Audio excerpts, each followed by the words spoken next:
भानुपाला 4 को कुनै एउटा दृश्यको सिन तपाईले यसो आफ्नो डायलग आज राखिदिनुस् न, जसमा कि यो नमस्ते खरसाङ च्यानलबाट भानुपाला 4 को प्रोमो पनि होस् न।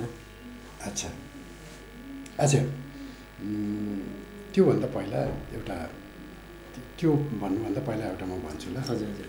भानुभक्तले आएर प्रत्येकमा अब पार्ट 1, 2, पार्ट 3 सम्म होइन, पार्ट 4 मा पनि भानुभक्त त हो, अब उसले कविता भन्नै पर्छ।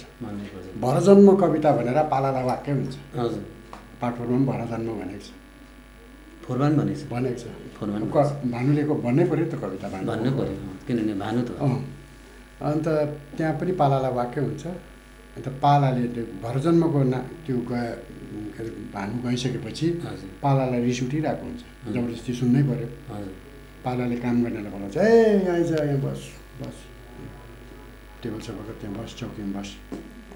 त्यो केटा बस्छ, कविता सुनेको? पालाले सोध्छ, कविता सुनेको? सुनेको, बुझ्छ? बुझ्छ। आज पालाले कविता भन्छ, सुन। त्यहाँदेखि पालाले कविता भन्छ, भरजन्म, खासमा चाहिँ रिस उठिरहेको छ उसलाई। भरजन्म भरजन्म गोर्खाल्यान्ड भन्दै ह्याप्स गर्नेहरूले गर्नु गर्यो। भरजन्म गोर्खाल्यान्ड भन्दै ह्याप्स गर्नेहरूले गर्नु गर्यो। ह्याप्सको अनुहारै नदेख्नेहरू चाहिँ जुलुसमा बिचाराहरू फोकटमा मर्नु पर्यो। वर्षमा एक दिन हाम्रो शहीद हो भनेर वर्षमा एक दिन चाहिँ घरियालको आँसु रुन्छ। हाम्रो शहीद हो भनेर वर्षमा एक दिन चाहिँ घरियालको आँसु रुन्छ। 364 दिन चाहिँ गोर्खाल्यान्ड थन्क्याएर अर्काकै झन्डी मुनि हुन्छ। उहिले त वनवासमा रामलाई हनुमानले सेवा गर्यो। उहिले त वनवासमा रामलाई हनुमानले सेवा गर्यो। अहिले त हनुमानले रामलाई वनवास पठाएर उसको गद्दी पेवा गर्यो। पेवा के गर्यो? घेवाई गर्यो। गोर्खाल्यान्ड त एउटा म्युजिकल चेयर हो। गोर्खाल्यान्ड त एउटा म्युजिकल चेयर हो। कहिले को बस्छ, कहिले को बस्छ। 2019 मा फेरि म्युजिक बज्छ कि त्यति बेला चाहिँ को निस्किन्छ, को बस्छ। भरजन्म भरजन्म भरजन्म, त्यसको बाउको भरजन्म। एउटा भानुले भन्छ कि पालालाई गाली गर्छ, तिमी त हाम्रो झन्डाको मान्छे होइन, तिमी किन खुसी भएको? हरियो झन्डा आयो भनेर किन खुसी भएको? त्यो बुझ्न पचाऊ होइन, तिमी प्रिटेन्ड नगर, हामीलाई थाहा छ तिमी हाम्रो मान्छे होइन भनेर। तिमीले पहिला पनि त यो झन्डी हाम्रो अस्तित्व हो भन्दा तिमीले तपाईँको अस्तित्व हो अहिले छैन भनेको थियौ होइन। तिमी त्यस्तो मान्छे हो, तिमी बुझ्न पचाऊ, हरियो खुसी नहुँ भन्छ पालाले। मैले कहाँ त्यस्तो भने हो, मैले त त्यस्तो भने, तिमीले भनेको हो यो तपाईँको झन्डी अस्तित्व हो अहिले छैन भनेको। ए भनेको भनेको भनेको मैले अहिले याद भयो। अन्त हजुर मैले भनेको हो कि, तर त्यो पछाडि म अर्को भन्नु आँटेको थिएँ कि तपाईँले मलाई बोल्नु दिएन रिसाएर तपाईँ त। अन्त हावा कुरा गर्छु, के भन्नु आँटेको थियो त्यहाँ? त्यो पछाडि चाहिँ के भन्नु आँटेको थियो भन त? त्यो पछाडि चाहिँ के भन्नु आँटेको थियो? अब मैले त्यो यो झन्डी चाहिँ तपाईँको अस्तित्व हो अहिले छैन, तर अब अलिक दिनमा फेरि आउँछ भनेर भन्नु आँटेको थियो नि भन्छ पालाले। यो हाम्रो झन्डी फेरि आउँछ आउँदैन भन्ने को हो तिमी? तिमी फेरि आउँछ भन्ने आउँदैन भन्ने तिमी ज्योतिष हो? तिमी ज्योतिष हो कि तिमी रिम्बुचे हो? भन त पाला, तिमी रिम्बुचे हो? म रिम्बुचे हो। अर्काको झन्डी फेरि आउँछ आउँदैन भविष्यवाणी गर्ने तिमी रिम्बुचे हो, रिम्बुचे हो भन्छ। सर अब खास गरी त म रिम्बुचे होइन, अब तपाईँले जबरजस्ती गर्नुभयो भने त के गर्नु होइन? तिमी रिम्बुचे हो। सो हजुर अब तपाईँले जबरजस्ती गर्नुभयो भने त के गर्नु? तर सर मलाई चाहिँ रिम्बुचे भन्नुभन्दा पहिला चाहिँ अलिकति स्पेलिङ मिलाउनु पर्छ होला। के भन्नु? मलाई चाहिँ रम बेचे भन्यो भने राम्रो हुन्छ सर, म रम बेच्छु कि। अन्त होइन हाँस्छ भानु हाँसेर मरि हाँस्छ। अन्त मैले किन हाँस्नु भयो भने, पाला तिमी त नि नाटकमा लाग हो, नाटकमा यस्तो तिम्रो अहिलेको जोक्सहरू त नाटकमा भयङ्कर हुन्छ त, तिमी नाटकमा लाग भन्छ पालाले। म त नाटक त साह्रो हुन्छ नि सर। साह्रो त साह्रो हुन्छ। म त राजनीतिमा पो लागौँ भनेको। राजनीति चाहिँ सजिलो हुन्छ क्या सजिलो हुन्छ त। है कसले भन्यो? भनेको होइन, मैले देखेको नि। राजनीति गर्नु त सजिलो छ, पढ्नु पनि पर्दैन। मुस्किलले नाम लेख्नु जाने भने पनि 1 नम्बरको लिडर हुन्छ। राजनीति गर्नु एकदम सजिलो छ त। त्यस्तो लिडर चाहिँ बेसी दिन काम लाग्दैन नि, बुझ्यौ? बेसी दिन काम लाग्दैन। के तपाईँले जानेन, छेउछेउमा साइडमा बुद्धिजीवीहरू राख्नुपर्छ नि। अन्त बुद्धिजीवी यतापट्टि साइडमा साहित्यिक राख्नुपर्छ, यता लेखक राख्नुपर्छ, यता कवि राख्नुपर्छ, यता शिक्षक शिक्षिका राख्नुपर्छ, यता लेक्चररहरू राख्नुपर्छ, सक्यो भने प्रिन्सिपलहरू पनि राख्नुपर्छ। यिनीहरूलाई राख्नुपर्छ नि। अझै सक्यो भने त त्यो दस्तावेज लिएर गोर्खा र गोर्खाल्यान्डको इतिहास बोक्ने त्यो इतिहास फलाक्ने झाँक्रीलाई पनि राख्नुपर्छ। त्यसो भन्दा भानुले भन्छ, त्यस्तो बुद्धिजीवीहरू चाहिँ तिम्रो अन्डरमा बस्छ? त्यस्तो बुद्धिजीवीहरू तिम्रो अन्डरमा बस्छ? अन्डरमा बस्दैन भन्नुभएको, यस्तोको लागि त यिनीहरू अन्डरपेनभित्र पनि पस्छ। तिमी बोल्नु पायो भने मुख छ भन्दैमा त्यति साह्रो नभनाइ। त्यहाँ पुग्छ कोही अन्डरपेनभित्र पस्छ, कोही त्यहाँ पुग्छ। अन्त पेटिकोटभित्र पसिसक्यो भने त्यहाँदेखि कति टाढो हो त? गर्छौँ र यो केटी कार्यक्रम मार्फत आज तपाईँ आउनुभयो र हाम्रा दर्शकहरूको निम्ति अझै के चुटकिली जोक्सहरू छ राखिदिनुहोस् न भनेर म हजुरलाई निवेदन गर्दछु। त्यही भनिहालेँ, जोक्सहरू भन्ने त बानी हराएको धेरै है। अहिले अब मेरो जति कविता व्यङ्गहरू हुन्थ्यो सबै अहिले भानुपालाभित्रै छ।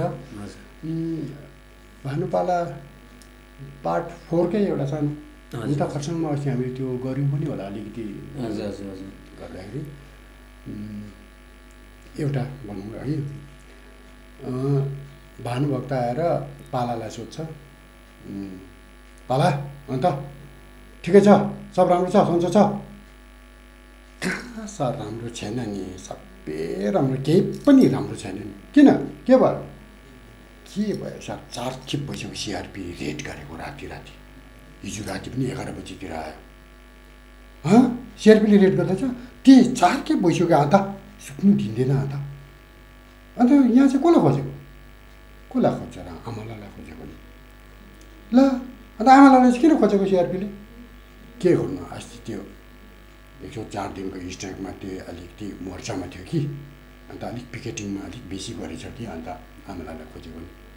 योपालि त सबै पुलिसले पनि मोबाइलमा खिचेर राख्दो रहेछ कि, सबै हेर्दै घर घरमा पुगेर सबलाई उठाउँदैछ नि। आमालाई त छैन कि, 4 खेप भइसक्यो नि। मलाई त साह्रो पऱ्यो नि। हिजो बेलुका त झन् आम्मामा एउटा अस्तिको त अफिसर त म चिन्दै थियो, हिजो त नयाँ अफिसर आएछ, एउटा ठुलो जिउडाल भएको मान्छे, डरलाग्दो कि। मलाई त मोबाइल देखेर पाला कौन है भन्यो। मैले पालामै हुँ भने मोबाइलमा यस्तो देखाएर त ये कौन है, ये छिरिङडोमा कौन है, यस्तो हेरेको त अब मेरो बुढी हो छिरिङडोमा, ये कौन है ये छिरिङडोमा भने कि। अन्त मैले त ये तो मेरा बुढी है भन्यो। तुम्हारा बुढी है तो निकालो भन्दैछ। म त लकलक खुट्टा कामी हो, क्या सर नहीं सुना, तुम्हारा बुढी है तो निकालो। सर पहिल्यै निकाला है, 2टा छोरा है भनेर भनिदियो। त्यसले त के बुझ्यो नि, पहिल्यै निकाला है, 2टा छोरा है भनिदियो कि, त्यसले त बुझ्यो कि बुझेन कि, क्यों छोरा है भन्यो। फेरि मैले बुझिनँ। अब क्यों छोरा है भने कि, अन्त मेरो पालो क्योंकि छोरी नै है भनिदिएँ। फेरि त्यसले बुझेन कि क्या अब, त्यसले त मलाई गालामा त ट्याप यस्तो गऱ्यो, झुर्ले हिर्कायो नि। ये तुम्हारा गाल है ना, ये तुम्हारा गाल भन्दैछ। अब कहाँ एउटा मात्रै, मैले सर ये भी मेरा गाल है भन्यो। जानता हूँ भन्दैछ। ये तुम्हारा गाल है ना, ये तुम्हारा गाल, इस पर तुम्हारी छिरिङडोमा पप्पी देती है ना। म त छक्के परे, कसरी देख्यो? चोरहरूले पो खिड्कीबाट दुलोबाट हेर्छ भने यो त पुलिसहरू पनि उर्दी लगाएर त्यो अर्काको दुलो हेर्छ क्या? कसरी देख्यो? ये तुम्हारा गाल है ना, इस पर छिरिङडोमा पप्पी देती है ना, इस पर जब पुलिस का थप्पड़ पड़ेगा ना तब तुम्हारा होश खुल जाएगा, हम फिर आएंगे भनेर गएको छैन सर। अन्त कहाँ राम्रो छ कि राम्रो छ? यो यात्रामा, तपाईँको यात्रामा कहिले न कहिले एउटा यस्तो क्षण पनि बित्यो होला जसलाई हामी अविस्मरणीय क्षण भन्छौँ, कहिले पनि भुल्न नसकिने क्षण। त्यो पनि हामीसँग बाँड्नुहोस् न। त्यस्ता क्षणहरू त धेरै छन्, अहिले हुनु नसक्छन् तपाईँको। मैले मेन रोडमा 2वटा नाटक गरेको थिएँ। हजुर। 1998 साल र 99 सालमा 14 अगस्तको साँझ गर्थेँ मैले। हजुर। त्यहाँनिर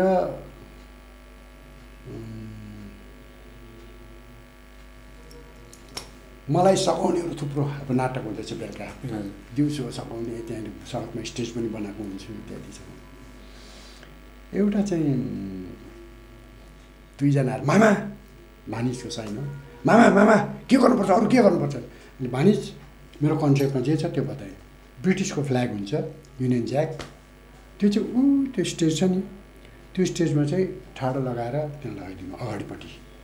भरे त्यहाँ बेलुका ब्रिटिस अफिसर आएर त्यहाँबाट स्पिच गर्छ। त्यहाँ चाहिँ ब्रिटिसको फ्ल्याग हुनुपर्छ। सबले आफ्नो आफ्नो काम गरिरहेछ। एकछिनमा 2जना आयो, मामा मैले बाँसमा भनेको थिएँ, मामा तपाईँले बाँसमा भन्नुभएको थियो नि, हामीले एकदम ठिक गर्थ्यो, हामीले कहाँ बाँस हो मामा, त्यस्तो हुँदैन नि, हामीले त्यो एल्युमिनियमको रड लगाएर गर्थेको छ। राम्रो गऱ्यो ना भानी चाहिँ एकदम राम्रो गऱ्यो। त्यो दिउँसोको कुरा। बेलुका नाटक सुरु भयो। अब ब्रिटिस अफिसर म आफै थिएँ सुरुमा।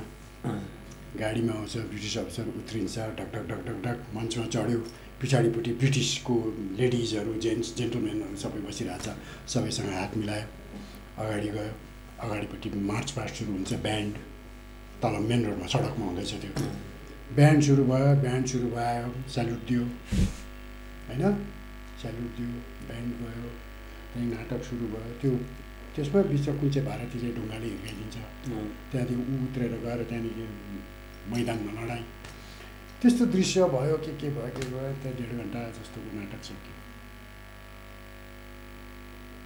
1.5 घन्टाको जस्तो नाटक सक्यो रात एकदम थाहा भयो।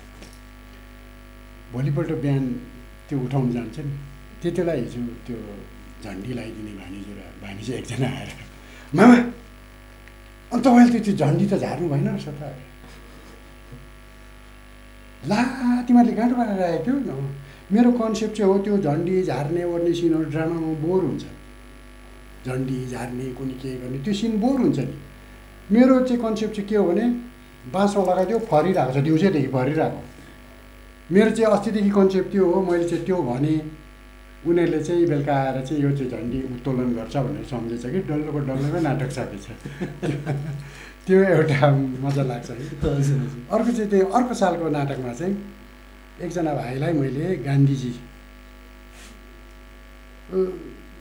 चुच्चा चच्ची गान्धीजी जस्तो देख्दैन, मैले तर अन्दाज लगाएँ नाटक खेल्ने नै भाइ यसलाई चिन्डे पाऱ्यो भने गान्धीजी हुन्छ भन्ने मेरो एकदम त्यो अस्तिदेखि 1.5 महिनादेखि मैले सोचेर त्यसलाई चिन्डे बनाएर हुन्छ गान्धीजी, कतिले हुँदैन हुन्छ भने गान्धीजी भयो, एकदम एक्ज्याक्ट भयो है। उसलाई हिँड्नु जान्दैन फेरि गान्धीजी। मैले कालिम्पोङ गभर्मेन्ट हाई स्कुल ग्राउन्डमा लगेर उसलाई आधी घन्टा गान्धीजी हिँड्नु सिकाएको। अब नाटक खेल्नेहरूले चाहिँ अब्जर्भेसन गर्नु पऱ्यो नि त। म पनि त गान्धी त होइन, तर गान्धीजीको नक्सा देखेको छु, बुढोको नक्सा देखेको छु, गान्धीजीको पिक्चर हेरेको छु। गान्धीजीलाई त्यसै नक्सा हेरेर पनि अन्दाज लाउँछु कि यो यसरी हिँड्छ होला होइन। अब त्यस्तो हाम्रो नानीहरूमा छैन र मैले आधी घन्टा हिँड्नु सिकाएँ, गान्धी हिँड्नु सिकाएँ। अब गान्धीजी चाहिँ कति बेला निक्लिन्छ भन्दा अर्ग्यानमा लाइभ अर्ग्यान बज्दै थियो। अर्ग्यानमा जति बेला रघुपति राघव राजाराम बज्छ त्यति बेला गान्धी निस्किन्छ मेन रोडमा है। नाटक अघिदेखि चल्दैछ, त्यो बिचमा त्यति बेला चाहिँ निस्किन्छ। नाटक चल्दैछ। सुभाषचन्द्र बोस आएर के गरेर आफ्नो दृश्यहरू के कतिजनाको सकिसक्यो, ब्रिटिस अफिसर सकिसक्यो। रघुपति राघव राजाराम बज्यो अर्ग्यानमा, 2 खेप बज्यो, 3 खेप बज्यो, 11 खेप बज्यो, 12 खेप बज्यो, 15 खेप बज्यो, गान्धीजी निस्किँदैन। अब गान्धीजी किन निस्किँदैन मलाई ठाउँ थाहा छ ऊ कहाँ छ भने, तर त्यहाँ जानु मलाई आधी घन्टा लाग्छ। पब्लिक भिड छ बजारमा हिँड्ने, त्यो सडकभरि छ पब्लिक, जबकि पब्लिक सडकमा आइदिनु हुन्थेन, भोलिन्टियर्सहरूले पनि नसके। त्यसमा अब म कसरी जानु? अन्त ला म त लखत्रान भएर मेरो नाटक त्यो गइहाल्छु भनेर थपक्कै बसेको थिएँ प्यारापेटमा, त्यो स्टेजको पछाडिपट्टि थपक्कै बसेको थिएँ। गान्धीजी आयो, गान्धीजी आयो, गान्धीजीको दृश्य भयो, 2जना लेडीले समातेको, गोडसेले आएर सुट गरेको त्यो दृश्यहरू भयो। गान्धीजी लड्यो, तर त्यो ड्र्याप भयो नि मेरो ड्रामा, आधी घन्टा जस्तो ड्र्याप भयो नि त। त्यो पब्लिकलाई त थाहा भएन होला, तर मलाई मजा लागेन नि। त्यहाँदेखि म मेरो आर्टिस्टहरूलाई कहिले पनि गाली गर्थिनँ। मैले तलब दिएर राखेको भएको गाली गर्नु अधिकार छ मलाई, होइन? कहिल्यै गाली गर्दिनँ। अनि नाटक सक्यो, नाटक सकिसकेपछि त्यो जम्मा हुने ठाउँमा गएर मैले ओ फल्ला के भएको, तिमीले के गरेको, तिमीले के गरेको? म पुरा रिसाएँ। कहिले रिसाउनु, त्यो भाइले सुन्यो। अङ्कल अन्त तपाईँले कति बेला निस्किनुपर्छ भन्नुभएको थिएन? रघुपति राघव राजाराम बज्दाखेरि त्यो ट्युन बज्दाखेरि निस्किनुपर्छ भनेको थिएन। अङ्कल तपाईँले त मलाई भेटै भएको छैन, अस्ति तपाईँले त्यो गान्धीजी सिकाएकोदेखि मसँग त भेटै भएको छैन। डायलग दिएर छोड्नु भएको, त्यहाँदेखि त मसँग भेटै छैन। कहिले भन्नुभयो? तराङ्ग भयो म कि त्यो कुरा त मैले त म्युजिक डाइरेक्टर सर र मेरो मात्रै बात भएको रहेछ, अब गान्धीजीलाई भनेकै छैन। अन्त उसले चाहिँ के सम्झेछ भने अब यति ढिलो भइसक्यो, म त निस्किनु पर्ने। मैले पनि सोधिनँ, अङ्कलले पनि भनेन के चाहिँ गर्नुपर्ने। होस् अब जे होस्, गाली खाए पनि खान्छु, निस्किन्छु भनेर ऊ निस्केछ कि निस्किने बित्तिकै त अलिकति सडकदेखि मुनितिरबाट उसले यसरी फुत्त सडकमा निक्लेको एउटा बिहारी औरत बुढीले देखेछ यसरी गान्धीजी। अप्पै गान्धीजी बापुजी भनेर त अङ्गाला मारेर समातेर गालामा चुम्मा खाएर खुट्टा ढोकेर किसिम गर्छ अरे। उसले निस्किनु पर्दैछ, निस्किनु दिँदैन अङ्गाला मारेर। त्यहाँ उहिलेको कोही औरत थियो होला होइन, त्यहाँनिर 10-15 मिनट उसले ढिलो गर्दैछ। त्यस्तो खालको दृश्यहरू छ याद। हजुर, कहिले भुल्न नसक्ने। हामी माझमा हुनुहुन्छ हास्य कलाकार, रसिलो कलाकार ललित गोले दाजु हुनुहुन्छ र ललित दाजुको अझै हँस्यौलीहरू केही छ भने पस्किनुहोस् न। धेरै वर्ष अघि हजुर मैले कविताहरू गर्थेँ, कविताहरू सबै हास्य व्यङ्ग्य गर्थेँ। हजुर मेरो प्रथम हास्य व्यङ्ग्य कविता मैले त्यो टाइम चाहिँ गोरा मोमोको एकदमै वर्चस्व भइरहेको बेलामा हजुर हजुर एउटा गरेको थिएँ। मैले एउटा पाठ पनि गरेको थिएँ। कालिम्पोङको एकजना जोन लेस्ली जोन चेटर भन्ने पोलिटिसियनले त्यो मलाई मागेर पोस्टरिङ पनि गरेको थियो। त्यसको मलाई त्यति याद छैन। मैले चाहिँ हामी स्याल हौँ भन्ने एउटा कविता लेखेको थिएँ। स्यालहरू जङ्गलबाट बजार पसेको, जङ्गलको त्यो खानेकुराहरू सकेर कुखुरा भन्ने, स्यालको त प्रिय भोजन त कुखुरा हो नि त। त्यो यो कुखुरा भन्ने चाहिँ बजारमा अहिले पाउँछ अरे भनेर ब्रोइलर खानु आएको है स्यालहरू। यो चाहिँ मैले चाहिँ बस्तीबाट हाम्रो पोलिटिसियनहरू बजार पसेकोमा चाहिँ मैले एउटा गरेको थिएँ। हामी स्याल हौँ भने यसको मलाई टाइटल मात्रै याद आयो अघि। अन्त त्यो धोबीको रङमा पसेकोहरू सबै थियो यसमा। अझै मलाई त्यति आएन अहिले। त्यहाँदेखि पछि मैले खरसाङ रेडियोमा पनि भनेको थिएँ, टोक्रेको कविता लेखेँ। बोनभिटा भिभा इत्यादि इत्यादिहरूले हृष्टपुष्ट भएर म सजिएर बजारमा आउँछु। मान्छेले मलाई किनेर लान्छन्, म भित्रको सामान जम्मै कोट्याइ खान्छन् र मलाई फालिदिन्छन् सडकमा। गाडीले कुच्याउँछ, उछिटेर नालीमा पस्छु। सुँगुरले उधिन्छ, गएर झोडामा पस्छु। झोडामा पत्रुवालहरूले पक्रिन्छ, म फेरि रिसाइकल भएर आउँछु। फेरि भरिन्छु, हृष्टपुष्ट हुन्छु, आउँछु। यो मान्छेहरूले फेरि मलाई खाइदिन्छ, सकिदिन्छ। म फेरि टोक्रे नालीमा पसिरहेको हुन्छु। चाहिँ हामी गोर्खालाई चाहिँ अन्य जातिले चाहिँ कति चाहिँ एक्सप्लोइट गरेको छ, कति चाहिँ हामी अर्काको लागि गरिरहेछौँ। हामी हृष्टपुष्ट हुन्छौँ, सुन्दर हुन्छौँ, मजाले सजिएको बोनभिटा र त्यसको बट्टा हो, हेर्दा लाइकको छ, सब कुछ छ। तर हामी आफै चाहिँ केही पनि छैन, त्यो सबै अर्काले खाइदिन्छ। आफ्नो लागि चाहिँ के गरेको त हामीले भनेर एउटा लेखेको थिएँ। यो चाहिँ अन्त एकजना दाजुले मन पराएर कलकत्ताको एउटा म्यागजिनमा छापेर मलाई पठाइदिनु दिएको थियो। त्यो पनि मलाई त्यति साह्रो याद आएन, यो सन्दर्भमा मात्र याद आएको। एउटा मलाई प्रायः याद हुने कविता चाहिँ छ, यो थुप्रै ठाउँ भनिरहेकोले गर्दा मलाई अलिक याद छ। यो वीरको मैले चाहिँ फेरि के छानेको थिएँ भने नि, म कविता गरेँ भने चाहिँ यस्तै टाइटलमा मात्रै गर्छु। अघि टोक्रे, अहिले वीरको भएछ क्या त्यसरी छानेको थिएँ तर मेरो कविताको लिङ्कै टुट्यो अहिले है वीरको कविता चाहिँ यस्तो छ कि वीरको हजारौँ वर्षदेखि बन्द रहेको वीरको कैयौँ शताब्दीदेखि खिया परेको वीरको अत्याचारको हुरी शोषणको आँधीले पनि खोल्न नसकेको वीरको